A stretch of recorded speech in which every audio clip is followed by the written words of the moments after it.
और हमारे सभी दर्शकों से ये गुजारिश है, ये रिक्वेस्ट है कि हमारा चैनल झारखंड उदय न्यूज़ को जरूर सब्सक्राइब करें ताकि सबसे पहले नोटिफिकेशन आप तक पहुंचे हमारे लेटेस्ट समाचार के। याद रखें दोस्तों, हमारा चैनल है झारखंड उदय न्यूज़, यूट्यूब पर आप इसे सब्सक्राइब जरूर करें ताकि हमारा हर न्यूज़ आप तक समय पर पहुँचे। मोहभंडार आईसीसी वर्कर्स यूनियन की वार्षिक आम सभा रविवार को कॉपर क्लब मोहभंडार में यूनियन अध्यक्ष बीएन सिंहदेव की अध्यक्षता में आयोजित की गई। आम सभा में एआईटीयूसी के राज्य पर्यवेक्षक अंबुज ठाकुर मौजूद थे। सभा का शुभारंभ झंडोत्तोलन के साथ शहीद वेदी पर माल्यार्पण कर किया गया। शहीद वेदी पर माल्यार्पण कोल्हान प्रमंडल अध्यक्ष बीएन सिंह ने किया। आम सभा के दौरान सभी अतिथियों का भव्य स्वागत किया गया। आईसीसी वर्कर्स यूनियन के महासचिव ओम प्रकाश सिंह ने वार्षिक प्रतिवेदन रखा एवं लेखा जोखा प्रस्तुत किया, जिसे सर्वसम्मति से पास कर लिया गया। मौके पर कई प्रस्ताव भी पारित किए गए, जिसमें आईसीसी कारखाना में उत्पादन शुरू कराने का प्रयास, सूरदा समेत आईसीसी के सभी खदानों को जल्द खुलवाने का प्रयास, मजदूरों के लिए नया वेतन समझौता जल्द से जल्द लागू कराने एवं मोहभंडार टाउनशिप की सड़कों एवं आवासों का मरम्मतीकरण कराना शामिल है। मौके पर आम सभा को संबोधित करते हुए यूनियन के महासचिव ओम प्रकाश सिंह ने कहा कि आईसीसी कारखाना में उत्पादन बंद रहने के कारण आईसीसी के खदानों का बंद रहना है। केंदाडी माइंस को छोड़कर किसी माइंस में उत्पादन नहीं हो रहा है। दूसरा कारण यह है कि आईसीसी कारखाना का सीटीओ विगत 31 दिसंबर 2022 को खत्म हो गया था। इसको लेकर हमने शुरू से ही प्रबंधन पर दबाव डाला कि जल्द से जल्द सीटीओ के नवीनीकरण हेतु आवेदन किया जाए ताकि 31 दिसंबर 2022 के पहले सीटीओ हासिल किया जा सके। मौके पर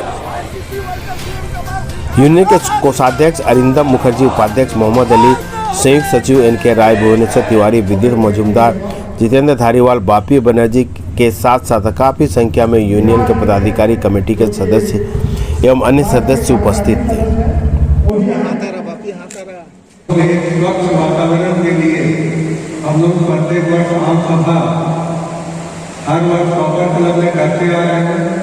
कोरोना के चलते हम लोग 2 वर्ष नहीं हो पाया था, लेकिन फिर भी हम लोग इस वर्ष और पिछले वर्ष हम लोगों ने स्पोर्ट्स क्लब में किया था।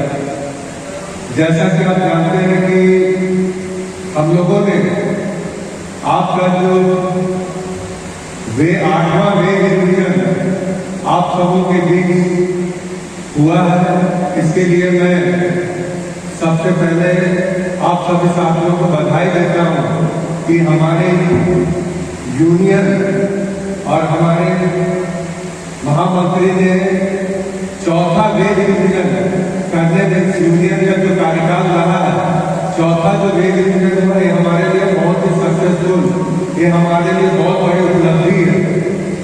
आप जानते हैं कि पूरे भारतवर्ष में सेल, कोल, भेल, एचईसी कहीं में भी अभी तक आपका रिवीजन नहीं हुआ। वहां में सेल आपका कोल में करीब 19% एमजीबी को लेकर एक लड़ाई चल रहा है। सेल में पक्ष को लेकर 26.5% को एक लड़ाई चल रहा है, अभी तक नहीं हो रहा। ऐसे में चाहे अनचाहे केंद्र सरकार की चर्चा ना हो, मजदूर वर्ग के समागम में ये तो कभी हो ही नहीं सकती। जहां भी श्रमिक वर्ग का कोई भी समागम छोटा या बड़ा होगा, वहां केंद्र सरकार की चर्चा अवश्य हो। इसीलिए कि जितना जुर्म, जितना अन्याय सभी वर्ग पर केंद्र सरकार के नीति के चलते हुआ और आगे होगा, तो हम लोग चर्चा तो करेंगे, उनका विरोध करेंगे, आज से उनका समर्थन करने का अपील करेंगे, गुजारिश करेंगे। साथियों, आप देख रहे हैं यही आईसीसी वर्कर्स यूनियन है और यही का एजीएम पूरा हॉल भरा रहता है। उस जमाने से मैं आ रहा हूं, पूरा हॉल भर जाता था। श्रमिकों की इतनी संख्या थी अस्थायी का, और आज की स्थिति देखिए एक तरफ बंद हो।